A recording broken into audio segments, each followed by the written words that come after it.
এর আশ্রয় নিয়ে যদি কখনো দুর্ভোগ এসে যায়, সেটাকে ঈশ্বরের নামের বাজ দিয়ে যদি কাটিয়ে যেতে পারেন, নিশ্চয়ই আপনার জীবনে সফল আসতে পারে। কেন বিফল হয়তো জীবনে করণীয় জীবনে মনুষ্য জন্মে বিফল ঘটে যায়, কিন্তু সফলের রাস্তা কখনো নিরুপায় হয়ে যায়। মনুষ্য জন্মে লড়াই করতে গেলে সে লড়াই অনেক সময় নিরুপায় হয়ে লড়াই করে যেতে হয়। আসছি 2025 জীবনে হয়তো মায়ের সেবার আবির্ভাবের 3টি মাস আবির্ভাব হতে বাকি আছে। হাতে অর্থ সাহারা নেই, কারণ একদিকে আমার যে নাতনি, যেটা পতি, তার শারীরিক দেহ একটি মেডিসিন সার্টিফিকেট সেক্ষেত্রে ঘটলেন, একটি ডাক্তার হয়তো ভুলবশত করলেন, কেন মেডিসিন কোনো কারণে সার্টিফিকেট হতে পারে, এটা অস্বীকার করার জায়গা নয়, কিন্তু একটি ডাক্তার হয়তো করলেন।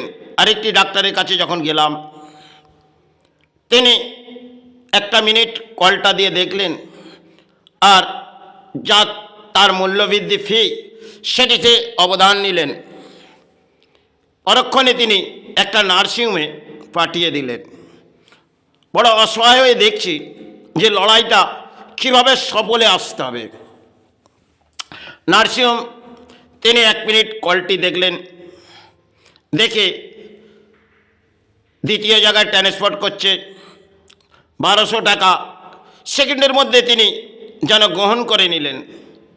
একটি নর্থ বেঙ্গলি ডাক্তার একটি ব্যাখ্যা হয়তো বললেন, সেক্ষেত্রে আমি ছিলাম না, সন্তান ব্যাখ্যা দিলেন যে তিনি মানা করলেন অর্থটা নিতে, কিন্তু তারা নিয়ে নিলেন। এবার তিনি লিখলেন, জীবনদীপ নার্সিংহোম থেকে লিখলেন, কারণ জীবনদীপে তিনি পাঠালেন ডাক্তারবাবু, সব কমিশনের মধ্যে খেলা চলছে, তাহলে ওখান থেকে লিখলেন শিশুমঙ্গল। তাহলে শিশুমঙ্গল সেখানে গেলে হয়তো আমি স্থানে পড়ে থাকি, নিশ্চয়ই সাহারা পাবো, লিখে নিলাম। সেখানে লিখলেন কি 6 মাসের বাচ্চা, তাকে শিশুমঙ্গল হয়তো নেয় না, তাই শিশুমঙ্গল তাকে ফিরিয়ে দিচ্ছেন। তাহলে সেই নার্সিংহোম জেলার লিখলেন, তারা তো জানেন কেন তাকে আরও দারিদ্রতার মাঝে ঠেলে দিচ্ছেন। এবার সেই লড়াইটা আসছি। শিশুমঙ্গল লিখল, বড় অসহায় হয়ে আমি মহারাজের কাছে গেলাম, মহারাজ আইসির কোনো ব্যবস্থা করে দিন। মহারাজ একটি ব্যাখ্যা হয়তো বললেন বটে, কারণ যেই জন্যে আমি সমাজকে ঘৃণা করি। তিনি একটি ব্যাখ্যা বললেন, যে সমস্ত পেশেন্ট আছে তাকে কি আমি ফেলে দিয়ে এটা আমি রাখবো? অসাধারণ ব্যাখ্যাটি তিনি বলে ফেললেন। আমি দুনয়নের জল হয়তো আসতে পারে মনুষ্য জন্মে, কিন্তু হাসতে লাগলাম। সে কাদেরকে ব্যাখ্যা দিলাম? তারা তো মহারাজ, তাদের সমাজচরণ ছুঁয়ে। আর আমি যখন বললাম কোনো স্থান থেকে এসছি, সেটা তিনি গ্রহণ করলেন না। তাই তারা একটা উপায় করলেন, সেটা হচ্ছে বেলেঘাটা আইডিতে তারা লিখলেন বটে, এবং বেলেঘাটা আইডিতে হয়তো ভর্তি হলেন পেশেন্ট, নাতনি ভর্তি হলেন, এবং বেলেঘাটা আইডিতে ডাক্তার হাড়ের পর হাড় ব্যাখ্যা করে যাচ্ছেন। কারণ তারা ডাক্তার, তারা মেডিকেল সায়েন্স পড়েছে, আর আমি তো মেডিকেল সায়েন্স কিছুই জানি না, কিন্তু যতটুকু অন্তরে জানি যে মেডিকেল সায়েন্সে একটা মেডিসিন ইনফেকশান হয়েছে, সেক্ষেত্রে তাকে কাটানো যেতে পারে। কিন্তু আবার এটাও ঠিক 6 মাসের বাচ্চা, তার ব্লাড আস্তে আস্তে কালো হয়ে যাচ্ছে, তাহলে তারা নিরুপায় হয়ে পড়ছে। তাহলে লড়াইটা ধর্মের মাঝে আসতে হবে। বারংবার তারা বিফল হাঁটছেন। যখন রাত গড়িয়ে আসছে, আর একটি দিন বাকি অন্নপ্রাশনের। কারণ কিছু জিনিস হয়তো আমি এই স্থানে রেখে দিলাম, সেগুলো তার গা সাজানোর, তাই সেগুলো ডাক্তার যখন হাড়ের পর হাড় ব্যাখ্যা করে যাচ্ছে, তখন সহ্যের সীমা তিনি কিন্তু আমার ভেঙে দিচ্ছেন। পরের দিন রাত যখন গড়িয়ে যাচ্ছেন, কারণ আমি আসছি আর সেবা সারছি, আর বেলেঘাটা আইডি সেখানে চলে যাচ্ছে। পরের দিন তিনি শেষ ব্যাখ্যা করলেন, বারংবার বলছে প্রেজেন্ট সিরিয়াস। লাস্ট ব্যাখ্যা করলেন আয়ত্তর বাইরে চলে গেল। তখন আমি কিন্তু তখনও ভাঙিনি। আমি রাত যত গড়িয়ে যাচ্ছে, ততই মনের মধ্যে হয়তো চঞ্চলতা ভাব আসছে, কিন্তু লড়াই এবার হবে, ধর্মের লড়াই। তখন আমি সেখানে একটি ব্যাখ্যা বললাম যে এক বাল্য শিশুদের আপনারা যে ধরনের ব্যাখ্যা দিচ্ছেন, এটা আমি ডাক্তারবাবুর সাথে অ্যাপয়েন্টমেন্ট করতে চাই, কিন্তু আমাকে ঢোকার যোগ্যতা নেই। আর সেখানে আমি তাদের কাছে কি ব্যাখ্যা দেবো? কিন্তু আমি সিকিউরিটিকে বললাম যে ডাক্তারবাবু কটায় আসে? উনি বললেন রাতে তো বেরিয়ে গেছে, তাই শুভ সকাল 10টার পর আসবে। আমি চলে গেলাম। রাত যত গড়িয়ে যাচ্ছে, তখন রাত্রির 1টা বাজলেন। তিনি ব্যাখ্যা বললেন যে পেশেন্ট আয়ত্তর বাইরে চলে গেল। এবার ভাবুন, একটা ধর্মীয় মানুষ, সে কিন্তু লড়াই চালাচ্ছে, আর ডাক্তার হেরে বসছে। কারণ তারা সব লোক চায় বিফল, এটা তো লড়াই। সেই লড়াই একটা ধর্মীয় মানুষ তাদের কাছে কি জ্ঞান দেবে? কারণ তারা জ্ঞানী, আর সে কিতাব পড়েনি। অন্তরে যেটুকুন জেনেছে দয়া মাতৃ দয়াগুরু এছাড়া কিছুই বোঝেনি। তাই লড়াইটা একটু ভয়ঙ্করভাবেই আসতে হবে। ভগবান শ্রীরাম তিনি এই প্রকৃতির গুরু, আর আমি যদি ভারতবর্ষের সমস্ত গুরুর শ্রীচরণে প্রণাম জানিয়ে সেবা চালিয়ে থাকি, তাহলে এই শেষ লড়াই আমি চালাবো। কারণ ব্রহ্মাণ্ডের মধ্যে যুদ্ধ হয়তো কুরুক্ষেত্র হয়েছে, রামায়ণ হয়েছে, আর এই লড়াই হয়তো সফল হয়তো বিফল। তাহলে আমাকে সেই পথ হাঁটতে হবে, যে পথের হয়তো কিনারা পাওয়া অত্যন্ত কঠিন, কিন্তু লড়াই ধর্মের মাঝে আসতে হবে। ধর্মস্থান হয়তো জেগে আছে, এই ধর্মস্থান একটা নিয়ম রুলস আছে, যেটা গড়ে দেওয়া হয়েছে, সেটা নিয়ম অনুযায়ী বাঁধা হয়েছে, যেটা কারো দান চলবে না। কারণ দানের মাঝে হয়তো এই সমাজ চলেছে, তাই নিয়ম রুলসটা তার আগে বাঁধা হয়ে গেছে। যে একটা যদি দেহ থেকে কিডনি বিক্রয় হয়, তবুও সেবা চলবে। হয়তো পুরোহিত এক্ষেত্রে নারাজ হবেন, কারণ তারা আগে এই দানগুলো নিয়ে যাচ্ছিলেন, আর সে দান হয়তো আমি বন্ধ করেছি। তাতে এই পুরোহিতরা ছাড়া আদ্যাপীঠ পুরোহিত তিনি ব্যাখ্যার মাঝে আসছে, সেটা পরে যাচ্ছি। তাহলে এবার ধর্মের সেই লড়াইটি রাত গড়িয়ে যাচ্ছে, তো উনি এই শেষ ব্যাখ্যা বললেন।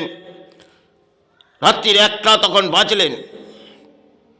হয়তো ভাঙলাম না, কারণ আমি ধর্ম করতে এসেছি। একটা পায়ের মাটির হয়তো সরে যাচ্ছে, কিন্তু ভগবান বিষ্ণু যদি সাহারা থাকে, নিশ্চয়ই জীবনে সাহারা আসবে। কারণ আমার কন্যা সন্তানের সন্তান, তাহলে একটি সন্তান আর আমি, হয়তো একটি মেডিসিনে আমার জীবনে বহু দুর্ভোগ নেমেছে, তাতে বহু অর্থ দান করেছি, সেটা সমাজকে, এই ডাক্তারি সমাজকে, সে নিয়ে আমি ভাবছি না।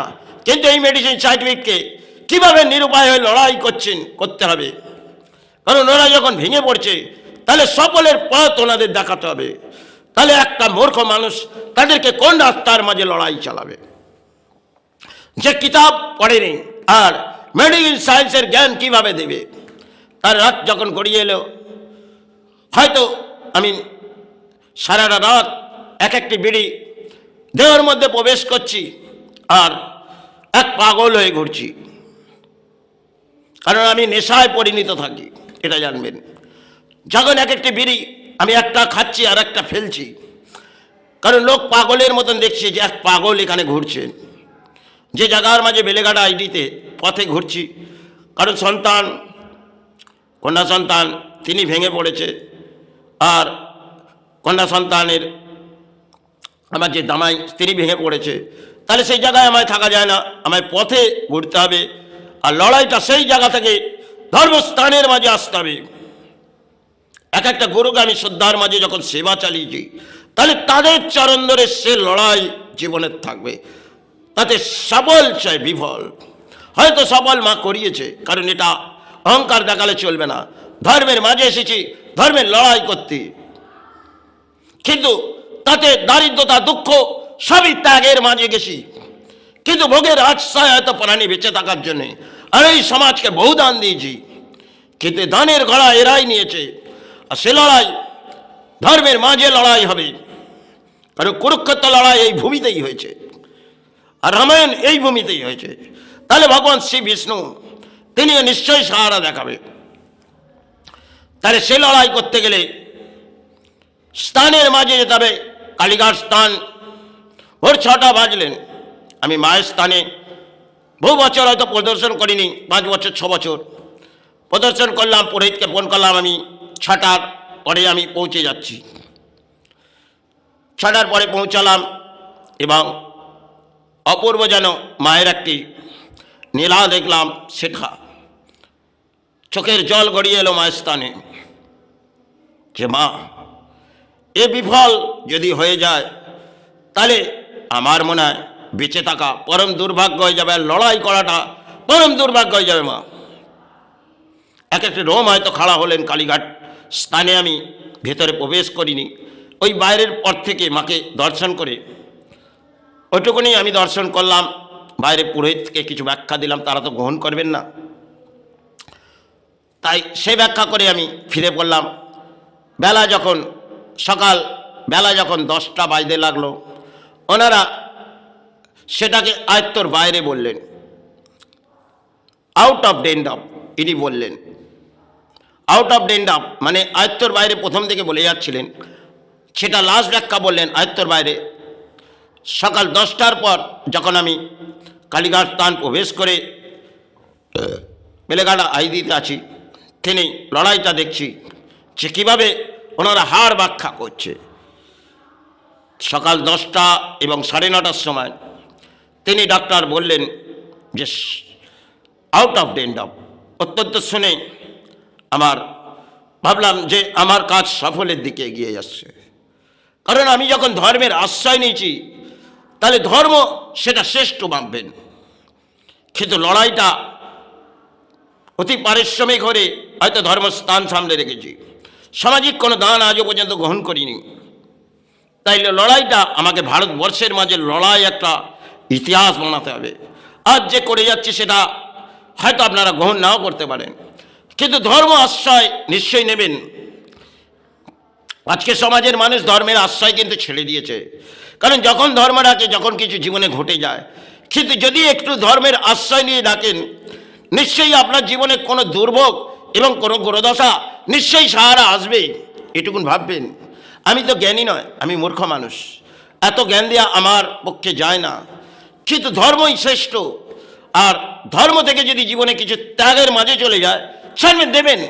আর সমাজ যদি আপনার কিছু নিয়ে নেয়, দিয়ে দেবেন, কারণ তারা দানের ঘোড়া বসেছে, তাদেরকে যদি আপনার জীবনে দান দিতে হয় দিয়ে যাবেন। এটা আপনার তার প্রাপ্তিযোগ আর আপনার দেবার যোগ ভাববেন। জীবনে হারতে এসেছেন, জিততে আসেননি, লড়াই করতে এসেছেন। তাতে ধর্মের আশ্রয় হোক, কর্মের লড়াই হোক, সঠিক পথেই এগিয়ে যাবেন। তাতে বিফল হোক, জীবনে বহু দান দিয়েছি।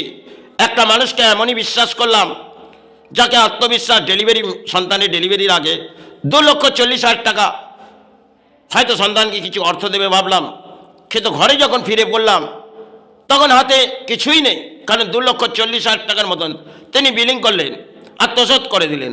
পরক্ষণে দেবী দুর্গার আবির্ভাবেও আরেকটি কিছু ঘটেছিলেন, তিনিও আত্মবিশ্বাস সেটা করে নিয়েছেন। তাই এক্ষেত্রে আমি তা নিয়ে ভাবি না। আমি একটা জিনিস জানি, ধর্ম আমার জীবনে শ্রেষ্ঠ, আর হয়তো প্রাণে বেঁচে থাকার জন্য কর্ম সেটা আমায় করে যেতে হবে। প্রাণের মাঝে এই জড়া ব্যাধিটা, সেটা ডাক্তারি সমাজ থেকে কিছু হয়তো পেয়েছি, আজ যেটুকুন বুঝিয়ে যাচ্ছি। কেন একটি অপারেশন তারা করেছিলেন 2011 সাল, সেটাকে আমি রুখে চেয়েছিলাম, কিন্তু ডাক্তাররা আমার ব্যাখ্যা গ্রহণ করেনি। আর সেক্ষেত্রে তারা হয়তো অপারেশন করলেন, আর যে রিপোর্টটি, সে রিপোর্টটি বাস্তবিত ভুল, আর সে ভুল তারা গ্রহণ করবেন না। 2011 সালে এমন কিছু জীবনে ঘটে গেলেন, একটি মেডিসিন সাইন্টিফিক, তাহলে তাকে 2টি সেলাইন এবং 4টি সেলাইন দিয়ে এই সাইন্টিফিকটাকে কাটানো যায়। আর যদি একটি আরেক বিপরীত যদি ঘটে যায়, অপারেশন হয়তো তিনি করলেন বটে, কিন্তু 10 দিনের মাথায় যখন ইঞ্জেকশনটি দেওয়া হলো, 2টি কান স্তব্ধ হয়ে গেল। তাতেও আমি হার মানছি না, কিন্তু তারও ফের আমি ওই বিভিন্ন নার্সিংহোমের দরজায় গেলাম, যারা অপারেশন করলেন। ওই নার্সিংহোমের ডাক্তাররা একটি মেডিসিন চেলেছিলেন, সেক্ষেত্রে হয়তো ভুল, কিন্তু মেডিসিন ইনফেকশানে এসে গেলেন। কিন্তু সেক্ষেত্রে উপায় কী ছিল? উপায় ছিল সে 4টি স্যালাইন দিয়ে তাকে ইউরিনটাকে ক্লিয়ার, যে ব্লাডটা আসছে সেটা অত্যন্ত হিট হয়ে গেছে, তাহলে এই ব্লাডটাকে ক্লিয়ার করার জন্য স্যালাইন ঠান্ডা করবে, তাহলে সেটা ক্লিয়ার হয়ে গেলে এই পেশেন্টকে ছেড়ে দেওয়া যাক, তাতে যদি কিছু অর্থ নিতে হয় নেব। কিন্তু তারা সে কাজ করলেন না, একটি রিপোর্ট করালেন, সেটা বাস্তবায়িত গ্রহণ করা যায় না। আপনারা ভাববেন সেটা রিপোর্টকে সত্য ভাবেন, কিন্তু রিপোর্ট ভুল পথেও হাঁটে। আজকের যে বাংলার রিপোর্টগুলো, এদের বিরুদ্ধে লড়াই করতে পারবেন না। আর এরা যে ব্যাখ্যাগুলো দেবে ডাক্তারি সমাজ, তাতে 40% 45% কমিশন এক একটা রিপোর্টের পেছনে থাকে। এবার আপনি যাবেন কোথা? সাধারণ মধ্যবিত্ত মানুষ। আর আপনাকে ধর্মের আশ্রয় হলে আপনি কিভাবে লড়াই করবেন? এরা অর্থ ছাড়া কিছু বোঝে না। আজকে পশ্চিমবাংলার ডাক্তার তারা কষাই অদম হয়ে গেছে। আজকে একটা সরকারি ডিপার্টমেন্ট তারাও লিখবে যে বেসরকারিতে গিয়ে একটি রিপোর্ট করে আনো। বাহ, অসাধারণ কাজ তারা বাংলার মাঝে করে যাচ্ছে। আর এই বাংলার তো দুর্ভাগ্য নেমে গেছে। আজকে ধর্ম করে চিৎকার করে যাচ্ছে এই পথে নেতারা, আর এই ধর্মকে এরাই তলানিতে পাঠিয়েছে। তাই লড়াইটা এই ধর্মের মাঝ থেকে দেশের বুকে হওয়া আছে। হয়তো এই সমাজে জ্ঞান দেওয়ার মতন আমার যোগ্যতা নেই, আশ্রয় নিয়েছি ধর্ম, আজ আছি কাল চলে যাব, কিন্তু জীবনে হয়তো দারিদ্রতা দুঃখের মাঝে হয়তো এই সেবা চালিয়েছি। কারণ 2025 সেটি আমি নিয়ম বেঁধে দিয়েছিলাম, হয়তো পুরোহিত তিনি সেটা গ্রহণ করছেন না। তখন কামাখ্যা স্থান থেকে যারা যিনি আমার স্বর্গলাভ করেছে, তিনি আমার শ্রেষ্ঠ গুরু ছিলেন। আর যে পুরোহিত কামাখ্যা স্থানে, তিনি তাকে ব্যাখ্যা দিলাম সেবার আগে, যে উনি আদ্যাপীঠ পুরোহিত, তিনি কিন্তু এই কাজে পেছু হাঁটছে। তাহলে এটা ধর্মের কাজ, আর ওরা যে জায়গায় বসে আছে সেটা অর্থের কাজ। তাহলে এই স্থান থেকে উনি 2 ঘন্টার জন্য হয়তো এই সেবাটা চালাবে, সেবা আমি এই জায়গার মাঝে রুখবো, তাতে বহু ঝড় হয়তো বয়ে আসবে। কারণ এই সেবার নিয়ম রুলস ভারতবর্ষের মাঝে একটা ইতিহাসের পাতার মতন থাকবে, তাতে সমাজ গ্রহণ করবে না। দেখবেন যদি আপনি ধর্মের সঠিক কাজ করতে যান, আপনার আশেপাশের লোক তারা কিন্তু এটা বিফলে হাঁটাবে। কারণ এই সমাজে চলে দান, তাহলে মায়ের কাছে যদি দান না দিই, তাহলে আমার সেবা দেওয়াটা সম্পূর্ণ হবে না। এই সমাজের মানুষ এটাই চিন্তা ভাবনা করে। দেখবেন যে কোনো মন্দিরে এরা দান দেয়, তাই আপনি যে নিয়মটা বেঁধেছেন, এই সমাজের মানুষ তারা আপনার নিয়ম রুলস মানবে না।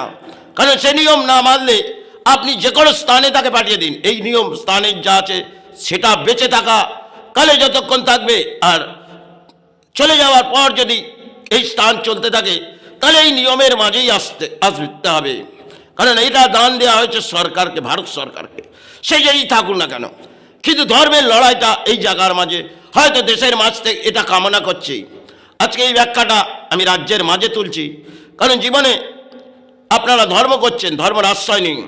আজকে ধর্ম নিয়ে হয়তো রাজনীতি নয়, আজকে জীবনে ধর্ম নিয়ে রাজনীতি হচ্ছে। আর পথে দেখবেন ঢাক বাজছে, সে ঢাক একটা সময় সেবার মাঝে বাজত, আজকে নেতারা ঢাক বাজিয়ে যাচ্ছেন। কিন্তু এটা সমাজের দুর্ভাগ্য। দেশের মাঝে ঢোল পিটছে, সে ঢোল জনগণ যাচ্ছে দেখছে। আরে যে ঢাকগুলো সমাজে ধর্ম জাগানোর জন্যে আজকে নেতারা তারা উন্মাদ হয়ে পড়েছে, তার মধ্যে কয়েকটি আওয়াজ দেখবেন সেগুলো ধর্ম জাগানোর জন্যে ঢাক যখন বাজানো হয় সেক্ষেত্রে ধর্ম জাগানোর জন্যে, কারণ দেবী দুর্গার আবির্ভাবে এক একটি তাল হয়তো হয়, কিন্তু আজকে যে তালগুলো এই নেতারা করে যাচ্ছে এটা সমাজের দুর্ভাগ্য। যাই হোক, এবার ধর্মের সেবায় আসতে হবে। তাই জীবনে বহু কিছু করেছি, কারণ অর্থ হয়তো জীবনে বেঁচে থাকার জন্যে, আর অর্থ একটি কাগজ যার ভিত্তি হলো পানে বেঁচে থাকার জন্যে। তাতে জীবনে সঞ্চয়ের অর্থ যদি ধর্মের কাজে বিলীন হয় সেটাই আমি করে যাব, তাতে সমাজ আমার ব্যাখ্যা নাই গ্রহণ করুক। পুরনো ইতিহাসের পাতায় কিন্তু দেখবেন ধর্মের মাঝে কেউ দান দেয়নি, দান গ্রহণ করেননি। আর সেই রুল যদি আমি এই ধর্মের মাঝে ভারতবর্ষের সমস্ত সাধকদের নিয়ে লড়াই করে থাকি, তাহলে সে রুলস আমি রাখবো, তাতে সমাজ আমার বিফল হাঁটুক, তাতে আমার কিছু যায় আসে না। তাই দেশের কামনা, বিশ্বের কামনা এই স্থানে হয়তো হচ্ছে, কিন্তু আগামী সময় হয়তো নাও থাকতে পারি। কারণ 2026 হয়তো যে যেখানেই আছেন আপনি আপনার আশেপাশের মধ্যে মায়ের সেবা দেবেন যে কোনো নিয়ে, এটাই কামনা করে। কারণ এই স্থানে 2026 যদি বেঁচে থাকি নিশ্চয়ই সেইভাবেই আবার সেবা হবে, তাতে সামাজিক দান নয়। জীবনে যতক্ষণ বেঁচে আছি মায়ের সেবায় চালিয়ে যাব, কারণ তিনি করুণাময়ী। তার আবির্ভাবে যদি নিজের জীবনের সঞ্চয়ের সবই কিছু বিলীন করে দিয়ে যায়, তাতে জীবনে দুর্ভোগ আসুক, আর জীবনে কিছুই তো নিয়ে আসিনি, আর কিছুই নিয়ে যাবো না, সবই ধর্মের মাঝে এসেছি আর ধর্মই আশ্রয় নিয়ে কাটিয়ে যাচ্ছি। জীবনে দারিদ্রতায় থাক, দুঃখই থাক, আর জরা ব্যাধি থাক, কারণ এসেছি প্রাণী হিসেবে সেবা চালাতে এসেছি। তাই সেবা দেশের মাঝে ব্রহ্মাণ্ড সেবা চালিয়ে যাব। ভারতবর্ষের সমস্ত গুরুকে শ্রীচরণে শতকোটি প্রণাম জানিয়ে, ঠাকুর শ্রীরামকৃষ্ণকে প্রণাম জানিয়ে, মা শারদাকে প্রণাম জানিয়ে, আমার শের গুরু ছেড়ে শ্রীচরণে চলে গেছেন, তাকে প্রণাম জানিয়ে আমি সেবার মাঝে আসবো। জয় গুরু, জয় মাই।